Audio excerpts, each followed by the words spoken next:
사랑하는 우리 성도 여러분, 사람은 누구나 보람 있는 삶을 살기 원합니다.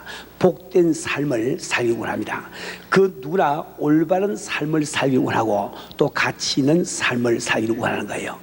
우리가 정말 잠시 우리가 생각을 가지면서 무엇이 과연 우리에게 복된 삶이며 무엇이 우리에게 가치 있는 삶이며 무엇이 우리에게 올바른 삶인지 한 번쯤 생각하는 것은 대단히 중요합니다.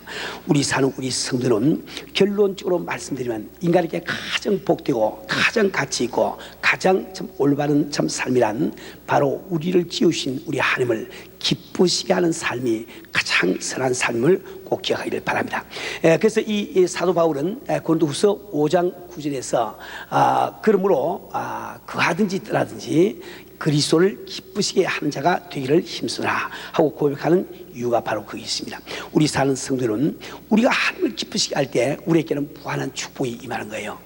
예를 들어서 첫째로 우리는 이 땅에서 형통한 복을 받을 수가 있습니다.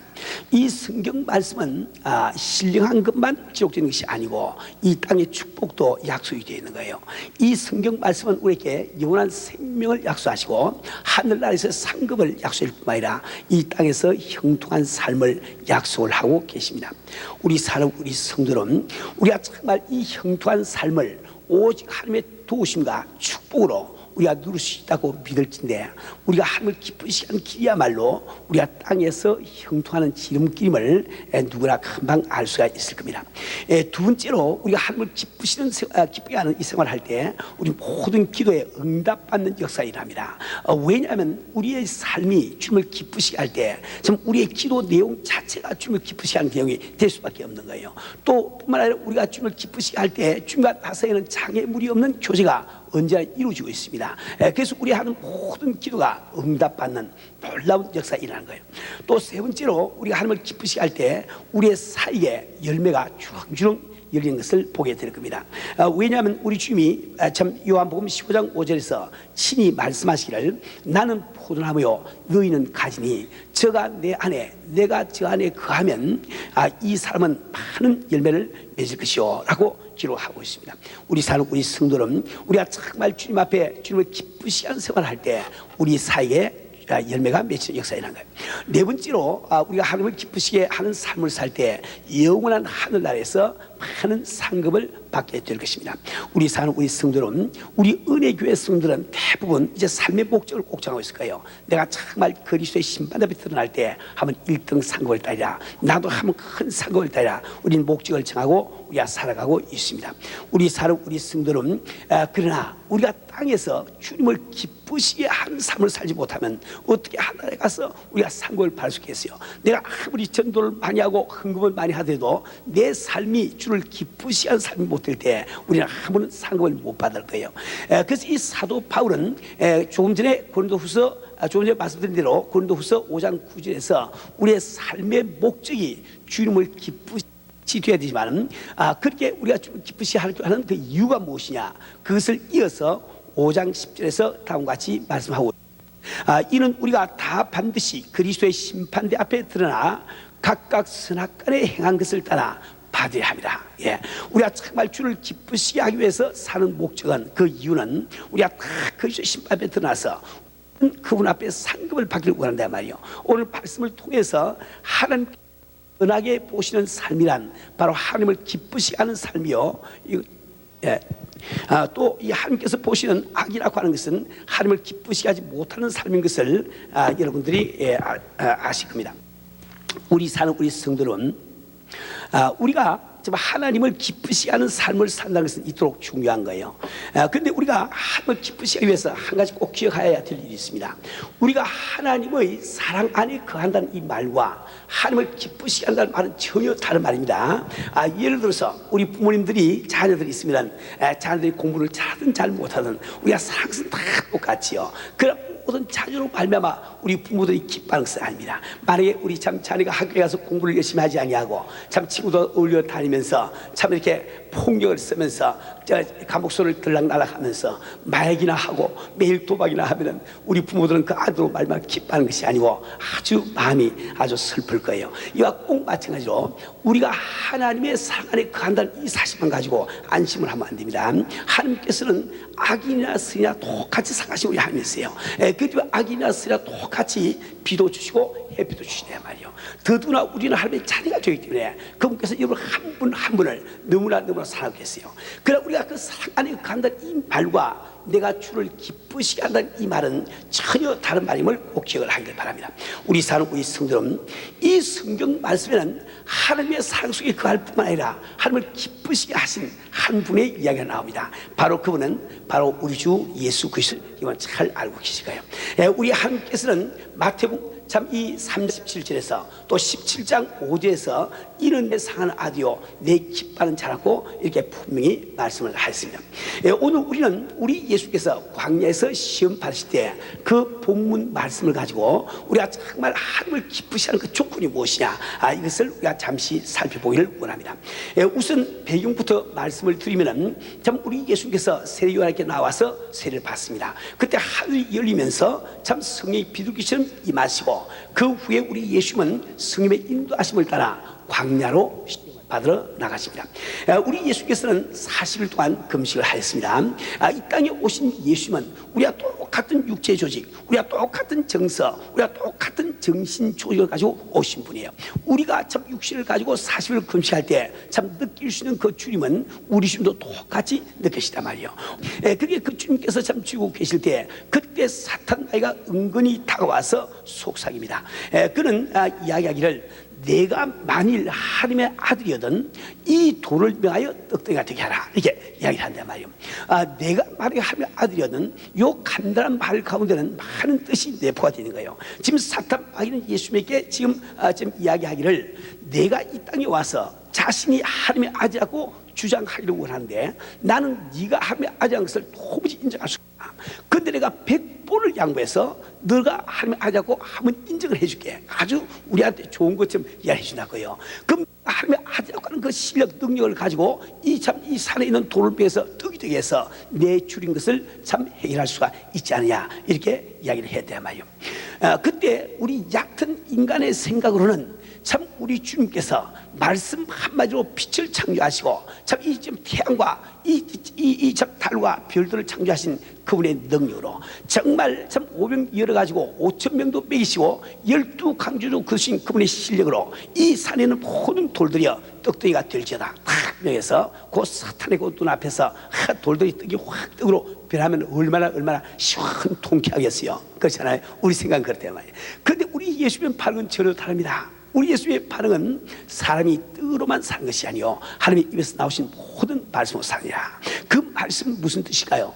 이 사탄 마귀야, 네가 만약에 암시하는 대로 내가 만약에 하나님의 아들이 아니고 세상 아들이라고 하면은 이 물질 세계가 나의 전부 다이기 때문에 어떻든지 이 산에 있는 돌을 떡이 되게 하려고 연구도 하고 노력도 하겠지만은 나는 분명히 하나님부터 나음을 받은 하나님의 아들이기 때문에 그 아버지의 입에서 나오신 모든 말씀으로 살리라, 지금 말씀하고 있단 말이에요. 우리 사는 우리 성도는 우리가 정말 하나님을 기쁘시게 하고 하나님을 기쁘시게 하는 살기를 원한다고 하면 제일 첫 번째 조건이 무엇인고, 그것은 내가 어떤 처지 어떤 환경 가운데서 하나님의 말씀으로 산다는 거예요. 이 하나님의 말씀으로 산다는 이것이 우리 마음에 배어 있지 않으면 안 됩니다. 절여 있지 않으면 안 된단 말이에요. 그래서 우리가 어떤 환경 어떤 처지를 당했다 할지라도 우리는 하나님의 말씀으로 살려야 이 고백이 나와야 됩니다. 내가 어느 날 갑자기 참 이게 의사의 진단을 받았더니 이제 참 암이 다 퍼져서 말기가 되어버리고 말았어. 이제는 수술 길도 없다는 이런 말을 들을 때도 우리 마음속에는 아주 자동적으로 그래도 나는 하나님의 말씀으로 살리라, 이 고백이 나올 수 있는 이런 성도들이 안 만드는 거예요. 우리가 참 믿고 있던 든든한 사업이 하루아침에 무너진다고 할 때도 나는 오직 하나님의 말씀으로 살리라, 이 고백이 우리 마음속에서 나오지 않으면 안 됩니다. 지금 참 TV를 틀었더니 지금 참 긴급 어나운스먼트가 나옵니다. 어나운스먼트가 나오기를 지금 수군에 참 지진이 참 이 캘리포니아를 강타해서 이제 참 남가주 일대가 바닷속으로 침몰하게 돼 있다고 그 방송이 나와도 우리 믿는 성도는 나는 오직 하나님의 말씀으로 살리라. 하나님의 말씀으로 살리라. 이번은 하나님의 말씀으로 내 뜻대로 하자는 것이 아닙니다. 하나님의 말씀으로 그분의 뜻대로 살자는 거예요. 저는 참 이 신앙 초기에 이 성경 구절을 보면서 그런 생각을 해봤어요. 정말 내가 정말 암이 걸렸는데 의사가 이제 수술할 길도 없다. 그래서 나는 정말 말씀으로 살리라. 주여 나를 고치옵소서. 내가 막 기도하는데 근데 나으면 참 다행인데 만약에 안 낫고 죽으면 어떡할까? 죽을 수 있지 않겠어요? 그렇지요? 그 마음이 싹 들더라고요. 근데 그 다음에 제가 생각을 했습니다. 죽으면 또 어쩌냐 말이야. 주 앞에 가서 주여 내가 이왕에 죽기는 죽었지만은 믿음으로 죽었나이다.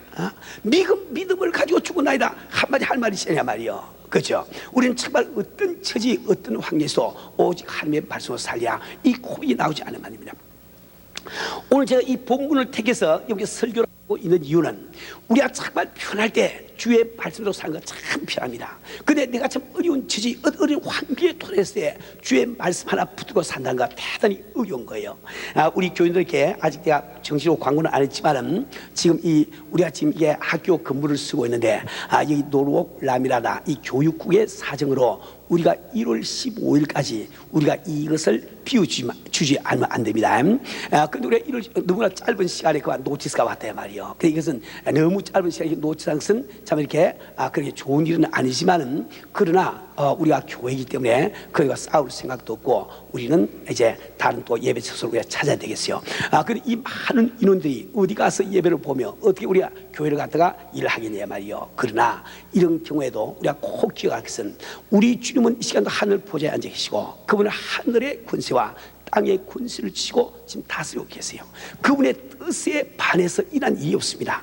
우리 주변에 어떤 일, 어떤 사건이 일어나도 그분의 선하신 손길 때문에 일어난 것을 우리가 믿어야 된단 말이에요. 우리 성도는 우리는 정말 교회를 위해서 주 앞에 간절히 기도한 곳이 있습니다. 그것은 무엇인가 하니까 우리는 2,000명의 선교사를 세계 각국에 파송하는 거예요. 그 2,000명의 선교사를 파송하려고 하니까 우리 교회가 15,000으로 자라야 되겠고 15,000으로 자라려고 하니까 이런 교회 건물이가 필요합니다 하고 우리가 지금 기도를 하고 있단 말이에요. 우리의 기도 목표는 2,000명의 선교사를 보내는 겁니다. 우리 주께서 그 기도를 응답하시기 위해서 우리가 생각하는 그 건축 계획이 안 맞은 것이 아니면 그분은 그분의 길로 우리를 인도해 주신단 말이에요. 우리는 정말 하나님께서는 합력하여 설리 이루시는 하나님을 믿기 때문에 우리는 정말 한 달 반밖에 지금 앞으로 시간은 없지만 반드시 주님께서 지금 현재보다 더 좋은 예배 장소를 인도해 주시고 우리가 믿어야 된단 말이에요. 그죠? 그것이 바로 우리가 말씀으로 산다는 거예요. 우리가 편할 때 할렐루야 찬송 부르고 참 어려울 때 걱정하고 이러면 안 됩니다. 어려울수록 걱정 근심하지 마시고 당신 걱정으로 문제가 요만큼도 눈꽃만큼도 해결이 안 돼. 그렇죠? 걱정할 그 시간에 찬양하고 주를 믿고 말씀으로 사세요. 그럼 우리 주님께서 반드시 역사해 주신단 말이에요. 우리 성도는 우리가 이 세상을 살아가면서 눈에 보이지 아니하시는 하나님의 말씀으로 산다고 할 때 우리 인간은 위기의식을 느끼는 거예요. 여러분 한번 생각해 보세요. 지금 하나님의 말씀에 의지해서 이스라엘 백성들은 홍해 속에 난 길로 지금 걸어가고 있단 말이에요. 그들이 지금 하나님께서 이 길을 갖다가 홍해 사이에 내있기 때문에 그들은 안심하고 걸어간 것이 아닙니다. 이거 한번 생각을 해보라고요. 그 많은 물이 확 갈라져 가지고 벽을 이루고 지금 섰단 말이에요. 그 많은 물들이 지금 동풍에 지금 쏟아지지 못하고 막 얼렁거리고 있는데 그 밑을 지나가려고 하니까 얼마나 아슬아슬하겠냐 말이에요. 그런데 우리가 하나님의 말씀대로 살 때 위기의식을 느끼는 것은 우리 인간이 피조물이기 때문에 참 우리 피조물이라고 하는 약점 때문에 느끼는 것이 하나님의 말씀에 하자에 있는 것이 아니다 말이에요. 왜? 이 성경 말씀은 비록 이스라엘 백성들이 아슬아슬한 마음으로 그들이 홍해 속에 난 길로 건너가 할지라도 그들이 전체 200만 명이 넘는 인원이 다 건너갈 때까지 물 한 방울 떨어지지 않은 것을 이 성경은 우리에게 증거를 해주고 있단 말이에요. 우리 성들은 우리는 정말 이 하나님의 말씀대로 사는가 이것을 정말 위기의식을 동반하지만은 그것만이 내 주님을 기쁘시게 한 기름을 꼭 알아야 됩니다. 우리 성들은 사람들은 참 이 위기의식을 참 피하기 위해서 하나님의 말씀으로 홍해 속을 들어가기보다는 인간이 깔아놓은 아스팔트 위를 걸어가기를 더 원한다 말이요. 근데 인간이 깔아놓은 아스팔트가 결코 이 안전한 곳이 아닙니다. 예를 들어서 이스라엘 백성들이 참 홍해 앞에 왔을 때 그때 하나님께서는 그 물속으로 들어가라고 명령하시단 말이요. 그 명령하실 때 아직 그 홍해를 안 갈라졌습니다. 그들의 상식으로 보면은, 그들의 경험을 가지고 보면은 그때 앞에 놓인 홍해는 그것은 죽음이요, 그것은 참 음보에 불과했단 말이에요. 근데 그 말씀에 의지해서 나아가니까 그 죽음이 활로 생도로 변하지 않냐 말이에요. 그 뒤에 온 애국 군인들 한번 보세요. 그 애국 군인들은 하나님의 말씀에 의지해서 홍해 속에 들어간 것이 아니라고요. 그들은 자기의 경험에 의해서 들어갔습니다. 그들은 참 보는 눈앞에서 200만 명이 넘는 이스라엘 백성이 한 사람도 익사하지 않고 다 건너갔단 말이에요. 저것은 아주 단단한 참 생도라. 그들은 믿고 들어갔지만은 그것은 바로 무덤으로, 사망으로, 음부로 변한 것을 잘 알고 있단 말이에요. 우리 사는 우리 성들은 정말 우리는 하나님의 말씀으로 살 때 위기의식을 느끼게 돼도 그것은 우리의 약점 때문에 느끼는 것이, 하나님의 말씀에는 하지 않으면서 꼭 믿으시고 끝까지 우리 참 하나님의 말씀대로 사는 여러분 되시길 주로 축원합니다. 그때 사탄 마귀는 물러가지 않았습니다. 그는 참 예수님을 거룩한 성, 즉 예루살렘으로 데려다가 높은 성전 꼭대기에 세우고 말합니다. 내가 정말 하나님의 아들이요, 또한 하나님의 입에서 나오시는 모든 말씀으로 살기를 원한다면 이 성전 꼭대기에서 한번 뛰어내려보라. 왜냐하면 성경에 기록하기를 제가 너를 위해서 그 사사들을 보내서 너를 보호하리니 내 발이 돌에 부딪히지 아니하겠다고 이 성경에 약속을 하고 있지 않느냐. 그 말씀을 한번 뛰어내려보라, 이렇게 이야기를 합니다. 우리 생각 같아서는 저는 이 성경을 읽을 때 그렇게 생각을 했어요. 우리 예수님 누구십니까? 그분은 큰 높은 천국에서 이 땅까지 오신 분이 아닙니까? 그분이 땅에 있는 요만한 그 성전 꼭대기에서 뛰는 뭐가 힘이 들겠냐 말이야. 사탄에게 여러분 좀 보라 하고 사뿐히 이렇게 참 뛰어내면 얼마나 통쾌할까, 이 생각이 드는데, 우리 예수의 반응은 저도 다르단 말이에요. 그분께서 하신 반응은 무엇이었습니까? 또 기록되었을 때 하나님의 말씀을 시험치 말라고 했느냐. 하나님의 말씀을 시험치 말라고 했느냐. 무슨 뜻입니까? 이 말씀 참 잘 들어야 됩니다. 우리 사는 우리 성도는, 우리 예수님께서는 사탄 마귀에게 지금 이야기한 거예요. 내가 만약에 네가 암시한 대로 세상 자녀고 하나님의 자녀가 아니라면 이 하나님의 입에서 나오신 말씀이 참인지 아닌지 내가 시험을 해보겠다마는, 나는 하나님부터 분명히 나음을 받은 하나님의 자녀이기 때문에 내 아버지의 입에서 나오신 그 말씀을 시험해 볼 필요가 없단 말이야. 그대로 순종만 하면 되는 것이 시험해 볼 필요가 없다는 거예요. 우리 사는 우리 성도는, 우리 주님께서는 우리에게 분명히 말씀하셨습니다. 그분께서는 구하라 그러면 주시고, 찾으라 그러면 찾을 것이요, 두려라 그러면 열릴 것이야. 참 이 구하는 이마다 얻을 것이요, 찾는 이마다 찾을 것이요, 두려마다 이리라고 분명히 말씀하고 계십니다. 또 우리 주님께서는 말씀하시기를 너희가 내 이름으로 무엇을 구하든 내가 들어 시행하라고 약속을 계시는 거예요.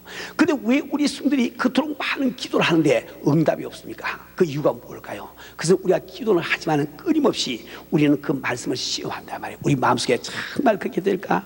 정말 그렇게 될까? 이렇게 막 시험하거든요. 그러니까 그 시험할 곳이 불신앙이다. 그래서 그 말씀이 이루지 않는 거예요.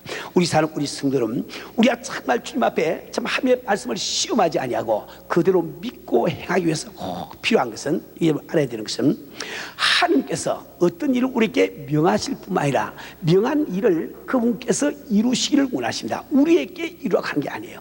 근데 우리는 끊임없이 어떤 일을 하면서 그 일을 우리가 해야 된다고 하기 때문에 우리가 부담을 느끼는 거예요. 그래서 그 말씀이 참일까 아닐까 우리가 참 생각하게 된단 말이에요. 아니 병든 자에게 손을 얹어 나으라고 말씀하시는데 그 참 손을 얹어서 참 기도할 때 병을 고치는 것이 내라고 생각하니까 우리가 마음에 자신이 안 생긴 거예요. 그렇지 않습니까? 근데 성경은 그게 아니죠. 우리 한 번도 고치고 한 적이 없어. 주님이 고치게 했으니 너희도 손만 얹어라. 그래서 우리가 순종하고 손을 얹을 때 역사가 일어나는데, 우리는 그 손을 얹고 기도하면서 계속 우리 마음속에 그 말씀을 시험을 하고 있단 말이에요. 우리 사는 우리 성도는 이번 성경을 잘 보시길 바랍니다. 우리 하나님께서 아브라함에게 참 100세 된 아브라함에게 말씀하실 때 그 100세 된 아브라함에게 자기 실력으로 아들 낳으라고 이야기 않았습니다. 하나님이 낳게 주시겠다는 것이, 그렇죠?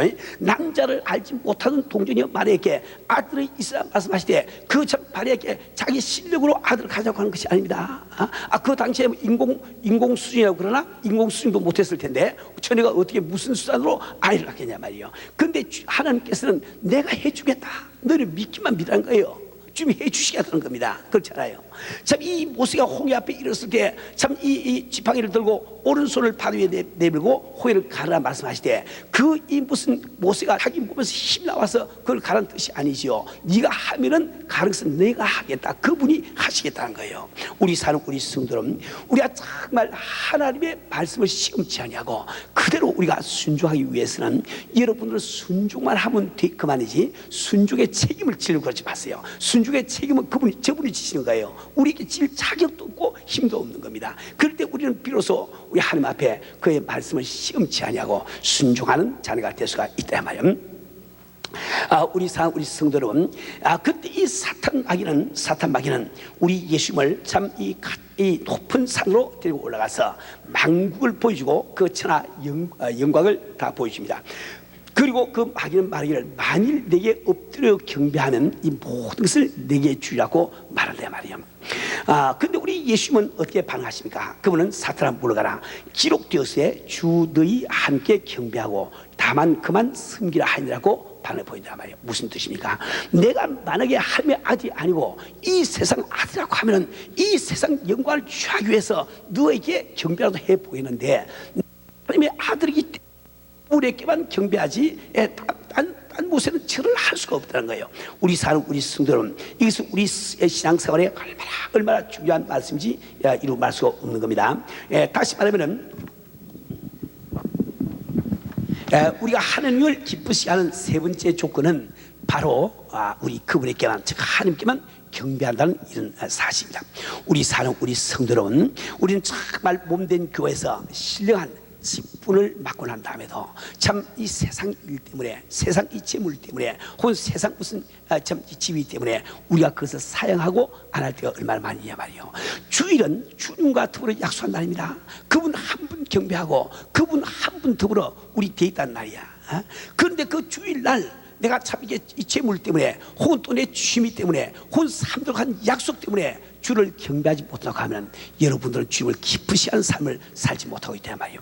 우리 사는 우리 성도는 우리가 정말 이 세상을 살아가면서 우리 이 세상의 뜻을 잘 알아야 되는 거예요. 이 세상에 우리는 참 왕국을 건사하기 원하지만 이 세상에 우리에게 무슨 뜻이 있나, 그 뜻을 잘 알아야 됩니다.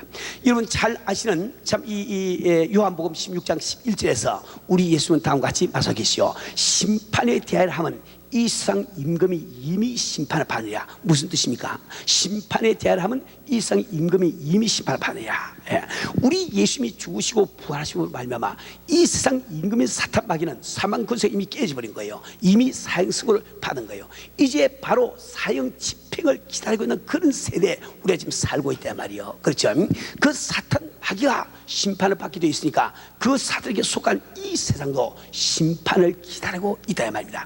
우리는 정말 앞으로 불쌍을 당할 수밖에 없는 이 세상에서 우리가 살고 있는 겁니다. 그런데 이 세상이 눈에 보인다고 해서 이 세상에 우리가 참 물질을 사고 이 세상에 왕국을 살려고 할 때 그 땅과 하늘이 다 불쌍을 당할 때 내가 지금 사놓은 왕국이, 내가 사놓은 재물이, 내가 사놓은 그 명예가 어디로 가냐 말이야. 아무 소용이 없다 말이에요. 그렇죠? 오직 우리는 하늘나라에 사는 것, 이건 많이 요한한 것임을 꼭 여러분 기억을 해야 됩니다. 그렇기 때문에 이 사탄 베드로후서 3장 7절에 다음과 같이 말씀하고 있습니다. 이제 하늘과 땅은 그 동일한 말씀으로 불사르기 위하여 간수하신 바 되어 경건치 아니한 사람들의 심판과 멸망의 날까지 보존하여 두신 것이다. 또한 베드로후서 3장 10절부터 13절 사이에는 다음과 같이 경고를 하고 계십니다. 그러나 주의 날이 도적같이 오리니 그 날에는 하늘이 큰 소리로 떠나가고 체질이 뜨거운 불에 부러지고, 체질이라 말은 엘리먼트, 이 물질을 구성하고 있는 그 요소들이죠. 원소가 없어버리고 만단 말이에요. 땅과 그 중에 있는 모든이 드러나리로다. 이 모든 것이 이렇게 풀어지니 너희가 어떠한 삶이 되어야 바탕하뇨. 거룩한 행실과 경건함으로 하나님의 날이 임하기를 바라보고 간절히 삼아라. 그날에 하늘이 불에 타서 풀어지고 체질이 뜨거운 불에 녹아지니와 우리는 그의 약속대로 의에 거하는 바 새 하늘과 새 땅을 바라보자. 우리 성도 여러분, 우리는 썩어 없을 이 세상 영광을 취할 때 우리는 알지 못하는 가운데 사탄에게 경배하고 있어 꼭 기억을 바랍니다. 이제 말씀을 끝맺겠습니다. 우리 성도 여러분, 우리는 얼마든지 이 땅에서 형통한 삶을 살 수가 있는 거예요. 예, 우리는 얼마든지 우리 기도마다 응답받는 생활을 할 수 있는 거예요. 우리는 얼마든지 우리 사회에 열매가 맺히는 이 생활을 우리가 할 수가 있습니다. 우리는 얼마든지 하늘나라의 상급을 보장받고 살 수가 있다 말이에요. 근데 그렇게 하는 비결이 뭡니까? 오직 아버지 하나님을 기쁘시게 하는 길이라. 그걸 기쁘시게 하기 위해서 우리가 무엇해야 된다고 그랬어요? 지금까지 말씀대로 첫째로 우리는 어떤 일이 벌어도 하나님의 말씀대로 살리라. 말씀으로 살리라. 말씀으로 살리라. 두 번째 뭐라고 그랬어요? 하나님의 말씀을 시험치 아니하리라. 그대로 믿고 순종해 행하면 됩니다. 세 번째 뭐라고 했어요? 오직 하나님께 경배하리라. 예, 세 가지를 다시 한번 마음속에 한번 외워보세요. 첫째로 나는 말씀으로 살리라. 나는 아버지의 말씀, 기록된 아버지의 말씀을 시험하지 아니하리라. 세 번째로 나는 오직 아버지에게만 경배하리라. 우리 성들은 정말 여러분과 참 여러분의 가정에 참 이런 생활을 할 때 주님의 은혜가 여러분에게 충분히 임할 것을 믿습니다.